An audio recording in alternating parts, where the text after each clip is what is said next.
Hi everybody, Martyn at Flicking Feathers again today, and I'm tying another saltwater fly. This is Mikkelson's Epoxy Baitfish. It's basically a surf candy, right? I mean, if I'd tied this I wouldn't have given it a name, but like, whatever, this is what it goes by.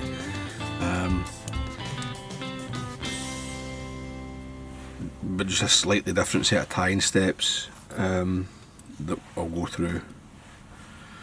Now, as always, I'll put a materials list in the description, along with a link to the Patreon page for anybody who wants to support the channel, get access to the members only content, the online fly tying classes, as well as entering into the giveaways. Alternatively, like the video, share the video, watch it all the way to the end, and of course do subscribe to the channel, hit the bell button so you get notified of the new videos. So I've got my hook and my vise. This is an Allen size 2 saltwater. It's SW002. Not a hook I normally use, but my friend gave me some to try, so I'll see how they go. Should be fine for like sea bass and things like that. And I've run on some fine clear mono just along the shank, stopping at the barb. The first thing to tie in is a bit of bucktail, just white. Obviously it's the underside of the baitfish, not too much. I mean, you can tie them heavier dressed if you like, but I mean, you're imitating small bait with these, you don't want them to be too big and bushy. So length, I'm looking like 2 hook lengths off the back, something like that. That's going to give me a fly in that region of, about 7 centimetres or so. Right, so in that sort of 2.5, 3 inch size. Obviously you can scale it up if you've got longer bucktail. I like to just sort of, these are just long enough, so but I'm going to taper them just so that my thread hits more of the hairs, you know, makes direct contact with more of the hairs, and it'll give me a sort of natural taper into the fly. Just tidying all that up. Don't need to be too fussy, this is all covered. I'm going to put a wee bit of crystal flash in.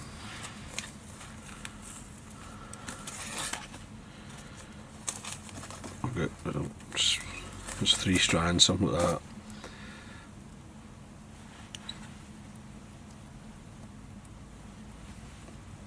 Three strands, 3 turns down, and I'll just fold it back.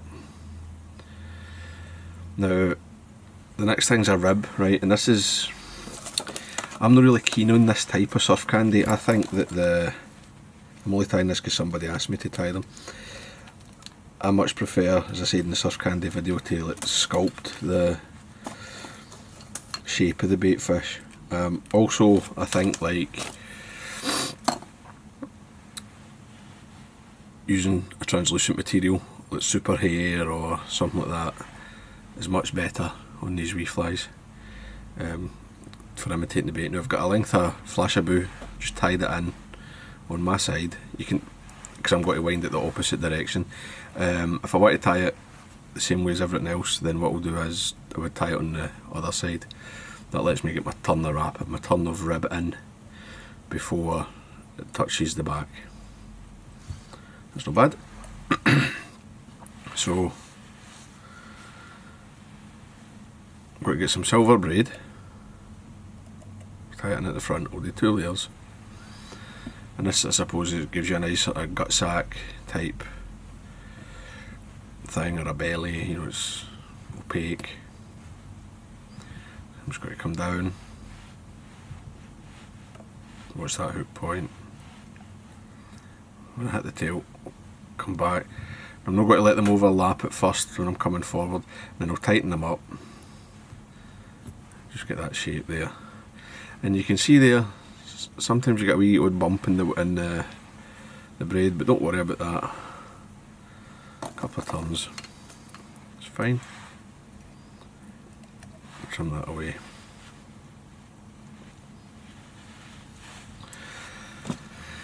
Next I'm going to get some, in this case, chartreuse bucktail. I like a relatively fine hair, and again, no too much. Maybe about what you would use for a comparable clouser minnow, size wise. Comparable size of clouser minnow, keep it sparse. The length of that is pretty good. I'll just tidy up the end and tie it in.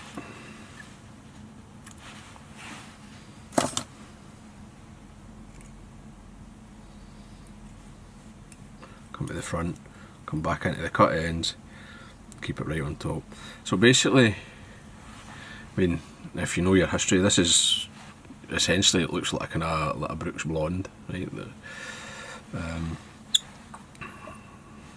Maybe half hitch on there.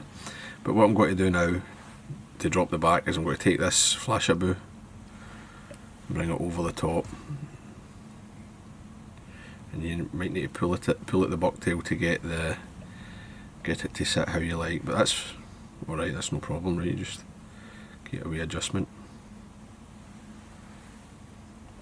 If there's any broken or cut fibres, don't worry, just go over them, get them tied in. The epoxy will grab them, or well, it's UV resin nowadays, but same principle. I'm going to take 2 tape eyes, just flat eyes, and I'm not even going to fold them or anything, I'm just going to stick them on.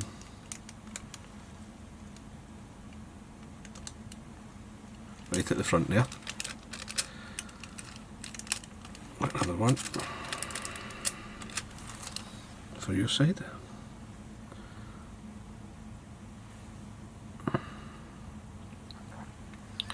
When you're happy where they are, you can just run over them with a clear thread, right? This is why I'm using the clear thread.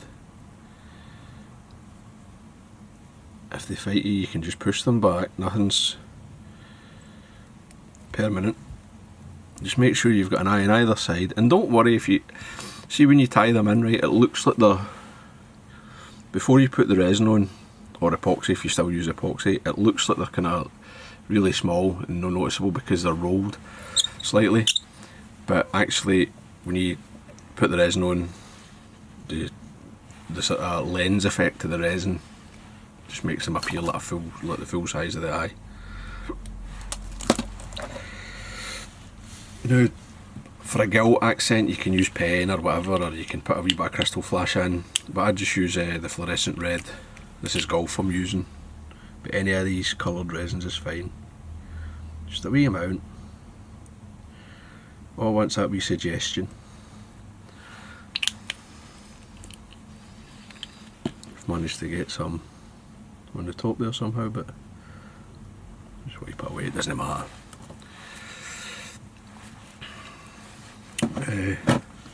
Before I come in with my next layer, I better zap that with my light, just to stop it moving. Don't want any rolling around or anything, or mixing of the resins. So you can see there, I've got that wee hot gill there. Looks pretty good. Now, ideally you can do this in one shot, although it depends on the temperature. It's quite cold in my room at the moment, so this is very thick. The solar res thick's it's a bit of a struggle, but we'll see how we go on. I'm just going to gloop this on. I'm not going to be shy. Plenty of resin.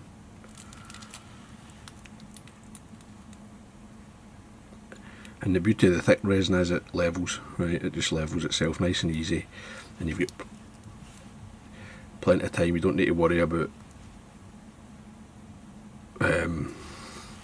like it's not going to suck away back into the tail or anything like that. And you can just shape it. And it looks, you'll notice it looks like I put on quite a lot, but once I spread it and even it up and all that, it's not necessarily as much as you might first think. A bit of the head there.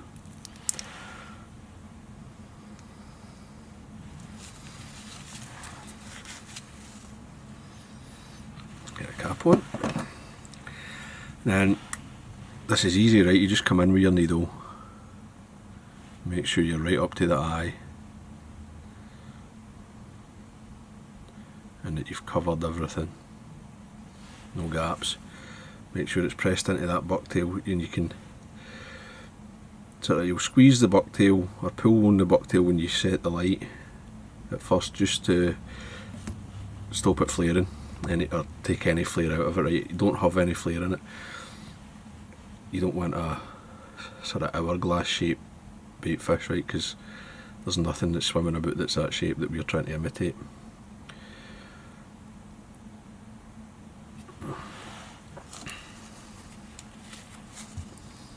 Just keep moving it, see where you are. If you make a bubble, just bust it with your needle.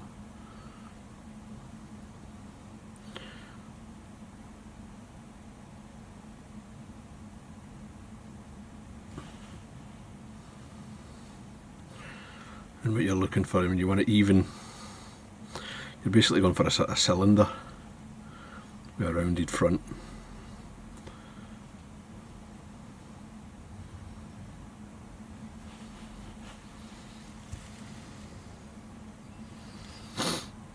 I just want to make sure if there's ever enough in the back there, and then I'll draw some resin up forward so that I got a nice head.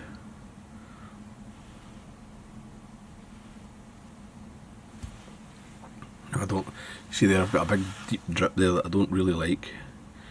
It's, as I say, I don't want an hourglass, I want a tube. So I'm just going to draw it around and spread it along.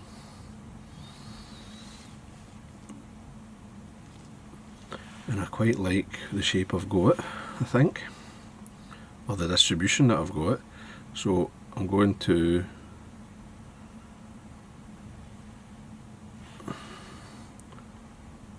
make sure that's right in at the tail. And obviously it takes a bit longer if I'm explaining, try to think about two things, but like, you can do these pretty quickly.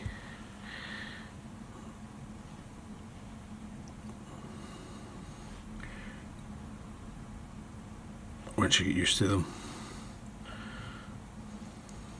If this is the type of fly that you want to, if this is the type of surf candy you want to use, because this is, I mean, that's what it is, right?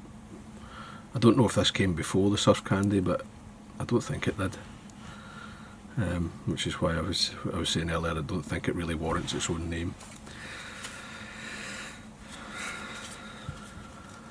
So that's no bad. I'm just going to turn that.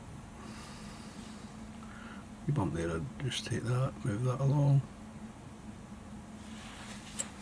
And I'll turn that again, let it level.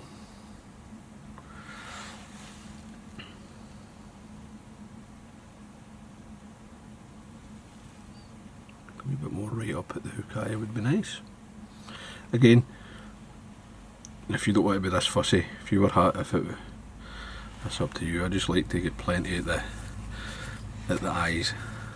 Right, I don't want like a big empty gloop of resin at the belly when I could be doing my own eye.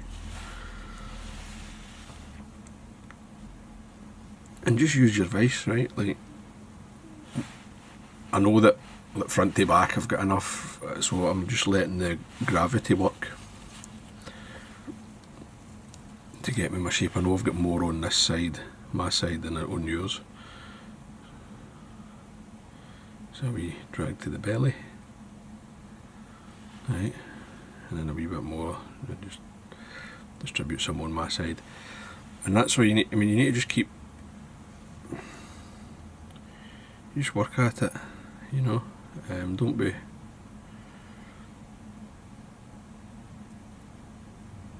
I mean, this is the great stuff about the UV resin, right? Like, I'd be running out of time on epoxy. I'd probably do 2 coats if it was epoxy, to be honest. But I'm not under any pressure here at all, right? I can just turn this until it smooths out how I like it.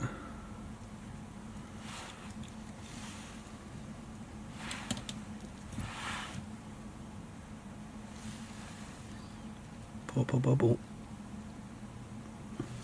and that'll do. That's good enough for anybody, I think, is it? I mean, if you really want to, you can come in with some thin resin after the fact and zap it, you know, just let that thin resin sort of just naturally fall into any of the spaces.